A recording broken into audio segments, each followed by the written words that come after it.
తన రక్తంతో మన మనస్సాక్షిని శుద్ధి చేసిన మన ప్రియ ప్రభు అయిన యేసుక్రీస్తు ప్రభు వారి నామంలో మీ అందరికీ నా హృదయపూర్వక వందనాలు. ఈరోజు మన ధ్యానం మత్తయి సువార్త 5వ అధ్యాయం 8వ వచనంలో నుండి, హృదయశుద్ధి గలవారు ధన్యులు, వారి దేవుని చూచెదరు అని. ఒక వ్యక్తి దేవుని చూడాలి అంటే దేవుడే తనను తాను కనపరుచుకుంటే తప్ప ఎవ్వరూ చూడలేరు. అయితే ప్రభు ఎప్పుడు ఒక వ్యక్తికి తనను తాను కనపరుచుకుంటానని చెప్పారంటే, యోహాను సువార్త 14వ అధ్యాయం 21వ వచనంలో ప్రభు అంటారు, నన్ను ప్రేమించువాడు నా తండ్రి వలన ప్రేమింపబడును, నేనును వానిని ప్రేమించి వానికి నన్ను కనబరుచుకుందును అని. ఒక కండిషన్ ఇక్కడ మనకి అర్థమవుతుంది. దేవుడు ఎవరికి తనను తాను కనబరుచుకుంటారంటే తనను ప్రేమించే వారికి. దేవుని దృష్టికి తనను ప్రేమించేవారెవరంటే తన ఆజ్ఞలు గైకొను వారే. అయితే ఒకరు ఒక వ్యక్తిని ప్రేమించకుండా వారు చెప్పింది చెప్పినట్లుగా స్వచిత్తంలో నుండి చేయలేరు అని మనం సామాన్యంగా అర్థం చేసుకోవచ్చు. ఇప్పుడు ఎటువంటి వారు దేవుణ్ణి ప్రేమించగలుగుతారో చూద్దామా? ఎవరి మనస్సాక్షి అయితే క్రీస్తు రక్తం చేత శుద్ధి చేయబడుతుందో వారు మాత్రమే తమ నిర్జీవ క్రియలను విడిచిపెట్టి జీవముగల దేవుణ్ణి సేవించగలుగుతారు అని హెబ్రీలకు రాసిన పత్రిక 9వ అధ్యాయం 14వ వచనంలో చెప్పబడింది. ఎవరి మనస్సాక్షి అయితే క్రీస్తు రక్తం చేత కడగబడుతుందో వారికి మాత్రమే దేవుని సేవించే మనసు ఉంటుంది. అంటే నా ఉద్దేశం యథార్థంగా సేవిస్తారు అని. కొందరు కక్ష చేత, కొందరు మిష చేత సేవిస్తారు. మరి కొందరు మనకి చేయడానికి ఏమీ లేదు కాబట్టి ఇది చేద్దాంలే, దీనికైతే డిగ్రీలు అక్కర్లేదని అనుకుని కూడా సేవిస్తారు. నేను అటువంటి వారిని గురించి మాట్లాడట్లేదు. అలాంటి వారి మనస్సాక్షి శుద్ధి చేయబడకపోయినా సేవిస్తారు. ఎందుకంటే వారికి ఒక కారణం ఉంది కాబట్టి. ఆత్మతో సత్యముతో చేయరు, వారి సొంత ఇష్టాన్ని బట్టి చేస్తారు. అలాంటి వారిని దేవుడు రేపు నువ్వెవరో నాకు తెలియదు, అక్రమము చేయవాళ్ళారా నా యొద్ద నుండి తొలగిపోండి అని అంటారు ఖచ్చితంగా. ఈ విషయాన్ని మనం మత్తయి సువార్త 7వ అధ్యాయం 21వ వచనంలో చూస్తాం. క్రీస్తు రక్తం చేత కడగబడనంత వరకు మన దుష్క్రియలు మనతోనే ఉంటాయి. అవి మనలో ఉన్నంత వరకు దేవుని మీద విరోధ భావం ఉంటూనే ఉంటుంది. ఈ విషయాన్ని కొలస్సీలకు రాసిన పత్రిక 1వ అధ్యాయం 21వ వచనంలో చదువుతాం.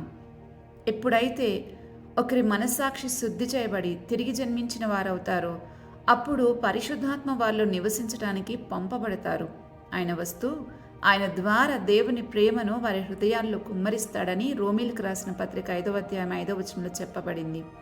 ఎవరైతే ఆ ప్రేమను రిసీవ్ చేసుకుంటారో, అంటే దేవుడు కుమ్మరించిన ప్రేమను రిసీవ్ చేసుకుని దానితో పనిచేస్తారో అది మాత్రమే దేవునికి అంగీకారమైంది. అప్పుడు వారు ప్రభు నోటి నుండి వచ్చిన ప్రతి మాటను బట్టి జీవించగలుగుతారు. ఒకవేళ మన శరీరంలో నుండి పుట్టే ప్రేమతో దేవుని ప్రేమించాలని ప్రయత్నం చేస్తే మన ప్రేమ మాటల వరకే పరిమితమవుతుంది. ఆయన మాటను బట్టి బ్రతికే శక్తి మన శరీరంలో నుండి పుట్టే ప్రేమలో ఉండదు. అలాంటి వారిలో ఆత్మఫలం కనబడదు. ఎందుకంటే అది శరీరంలో నుండి పుట్టింది కాబట్టి. శరీరంలో నుండి పుట్టేది శరీరము, ఆత్మల నుండి పుట్టేది ఆత్మ అని యోహాను సువార్త 3వ అధ్యాయం 6వ వచనంలో చెప్పబడింది.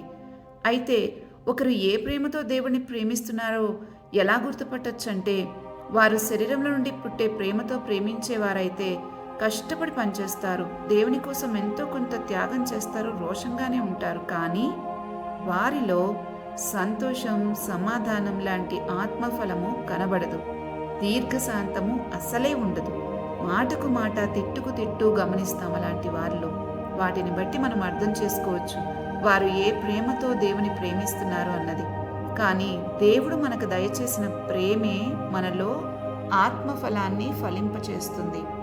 దీనంతటి సారాంశం ఏంటంటే, ఎవరైతే క్రీస్తు రక్తంలో కడగబడి పరిశుద్ధాత్మ చేత దేవుని ప్రేమతో నింపబడి వాక్యానుసారంగా జీవిస్తూ తమ ప్రేమని దేవునికి వ్యక్తపరుస్తారో వారికి ప్రభు కూడా తనని తాను కనబరుచుకుంటారు.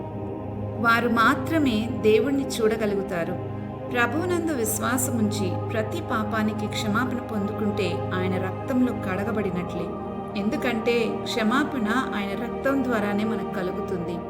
అప్పుడు బాప్తిస్మం ద్వారా ఆయన రాజ్యంలోనికి ప్రవేశించి పరిశుద్ధాత్మ అనే వరాన్ని పొందుకుని హృదయాన్ని వాక్యంతో నింపుకున్న వారు హృదయశుద్ధి కలవారవుతారు. అలాంటి వారు దేవుని తప్పకుండా చూస్తారు. వాక్యం చెప్తుంది, ఒకరి హృదయం నిండి ఉన్న దాన్ని బట్టి నోరు మాట్లాడుతుంది అని.